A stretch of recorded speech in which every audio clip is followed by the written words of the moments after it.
Here are the 5 signs you're in a toxic relationship. Number 1. Constant criticism. In a toxic relationship, criticism is not constructive.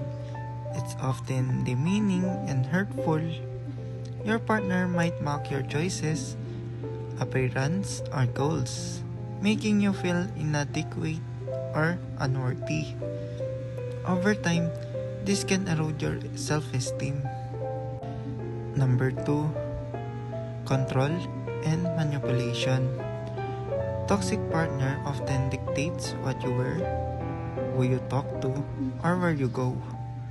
They might guilt trip, sulk, or get angry if things don't go their way.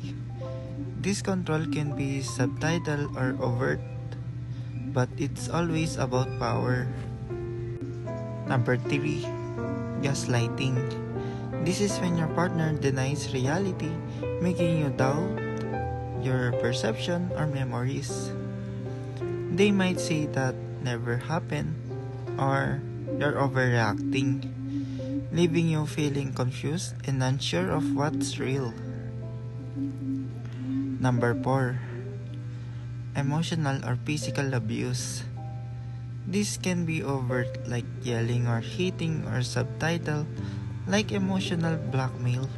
If you feel fear, anxiety, or walk on eggshells around your partner, it's a huge red flag.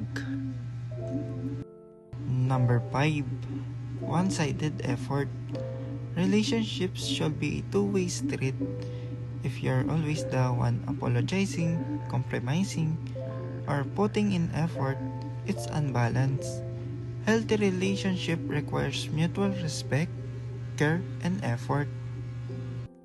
For me, a toxic relationship is a complex dynamic where one partner behavior is damaging, hurtful, or controlling, significantly impacting the other person emotional or physical well-being. It's often marked by patterns of manipulation, criticism, or abuse, making the relationship feel draining or oppressive.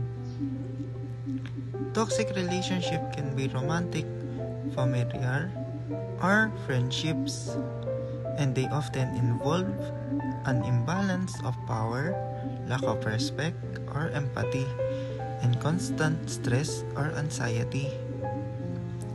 The toxic partner might use gaslighting, guilt-tripping, or emotional blackmail to control the other person, leading to feeling of isolation, low esteem, and helplessness. The relationship can become a circle of highs and lows, with moments of affection followed by episodes of hurt or anger. Recognizing the signs is crucial to breaking free or seeking help. It's not about blaming one person, but about acknowledging the harm and taking steps towards healthier dynamics. Support from friends, family, or professionals can be vital in navigating this situation and rebuilding self-worth. Ultimately, everyone deserves respect, kindness, and care in their relationships.